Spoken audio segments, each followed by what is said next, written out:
pertanyaan pertama, apakah yang menjadi indikator bahwa nilai-nilai yang kita laksanakan dikatakan berhasil? Jika belum berhasil, langkah apa yang harus kita lakukan? Jika belum berhasil, maka Bapak dan Ibu harus melatihnya secara berkesinambungan. Nah, bagaimana cara melatihnya? Apa yang menjadi indikator keberhasilannya? Kita akan bahas satu persatu. Ada 5 nilai-nilai guru penggerak. Yang pertama adalah reflektif. Sikap yang reflektif ini akan menciptakan daya saing, akan menciptakan individu yang kuat. Dengan sikap yang selalu berefleksi, maka tercipta efikasi diri. Efikasi diri ini di mana seseorang itu percaya atas kemampuannya untuk melakukan tugas yang diberikan kepadanya. Kemudian akan tercipta model mental yang bagus. Bagaimana seseorang bisa mempresentasikan realita dalam pikirannya. Indikatornya adalah kualitas kinerja dan hasilnya akan bergeser dari dorongan yang eksternal menuju dorongan yang internal. Kemudian nilai yang kedua adalah kolaboratif.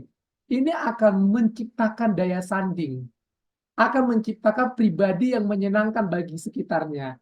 Ini bisa dilakukan dengan sering melakukan pembelajaran dalam tim, kemudian saling ketergantungan, kemudian saling menjalin kebersamaan. Usaha dan upaya yang dilakukan akan bergeser dari laku yang terisolir menuju laku yang saling terhubung. Nah, sikap-sikap ini bisa dilatih dengan banyak berkolaborasi, dengan banyak melakukan kerjasama. Kemudian ada nilai inovatif. Nilai inovatif ini akan menciptakan daya lentur, akan tercipta pribadi yang mudah menyesuaikan diri terhadap aktivitas kerjanya.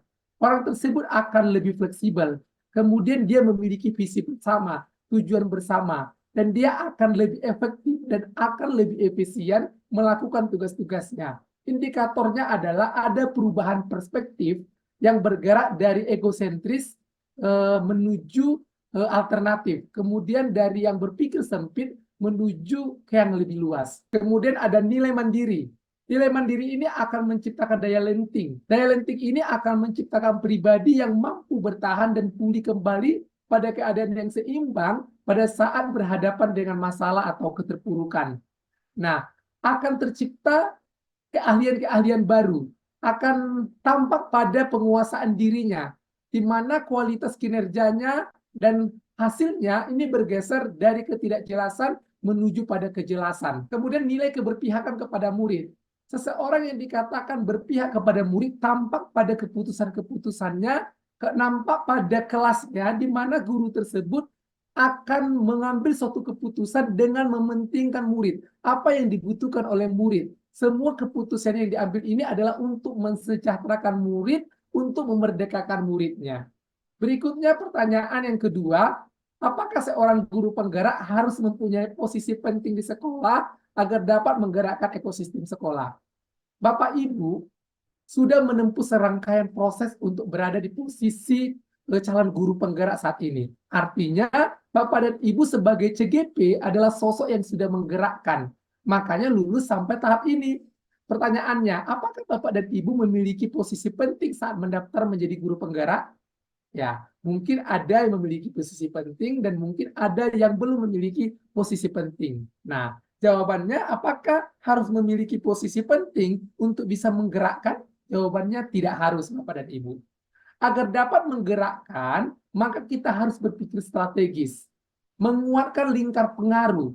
Hal ini bisa kita mulai dengan mengkomunikasikan inisiatif atas perubahan, kemudian kita menanamkan kepercayaan sehingga memantik rasa ingin berkolaborasi untuk menciptakan tujuan perubahan. Kemudian kita bisa menebalkan peran-peran kita sebagai guru penggerak, sebagai pemimpin dalam pembelajaran, coach bagi guru yang lain, kemudian mendorong kolaborasi, mewujudkan student agency atau kepemimpinan murid. Dengan menguatkan peran-peran lain ini, membuat kita semakin dapat menggerakkan ekosistem sekolah. Karena peran ini saling keterpautan, Bapak dan Ibu. Berikutnya, pertanyaan nomor 3, apakah nilai-nilai guru penggerak diharuskan dimiliki semua oleh calon guru penggerak? Bagaimana jika yang dimiliki hanya beberapa nilai saja? Apakah seorang guru masih dikatakan seorang guru penggerak? Jawabannya ya. Guru penggerak harus memiliki semua nilai-nilai guru penggerak. Guru penggerak bukanlah sebuah label, bukan sebuah pemberian gelar Bapak dan Ibu.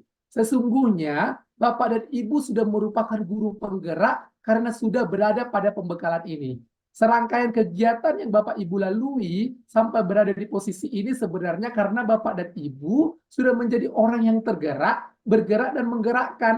Terkait nilai-nilai apa saja yang sudah Bapak Ibu miliki, apa yang belum Bapak Ibu miliki, itulah yang harus dilatih, ditebalkan pada program guru penggerak ini. Dan itu akan terus dilatih baik saat mengikuti pendidikan guru penggerak maupun setelah kegiatan guru penggerak ini nantinya selesai Bapak dan Ibu.